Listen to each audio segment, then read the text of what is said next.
Numbers chapter 30. Moses gave the following instructions to the leaders of the tribes of Israel.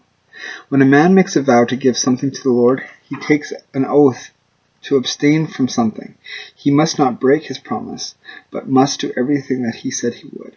When a young woman still living in her father's house makes a vow to give something to the Lord, or promises to abstain from something, she must do everything that she vowed or promised unless her father raises an objection when he hears about it. But if the father forbids her to fulfill the vow when he hears about it, she is not required to keep it. The Lord will forgive her because her father refused to let her keep it.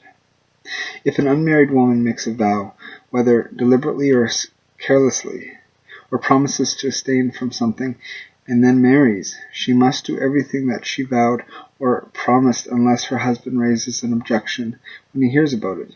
But if her husband forbids her to fulfill the vow when he hears about it, she is not required to keep it, and the Lord will forgive her. A widow or a divorced woman must keep every vow she makes and every promise to abstain from something. If a married woman makes a vow or promises to abstain from something, she must do everything that she has vowed or promised unless her husband raises an objection when he hears about it. But if her husband forbids her to fulfill the vow when he hears about it, she is not required to keep it. The Lord will forgive her because her husband prevented her from keeping her vow. Her husband has the right to affirm or to annul any vow or promise that she has made. But if, by the day after he hears of the vow, he has raised no objection, she must do everything that she has vowed or promised.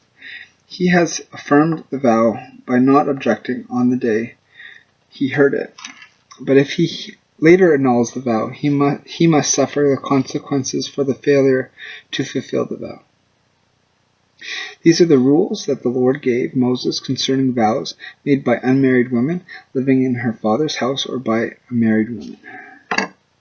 That is Numbers chapter 30.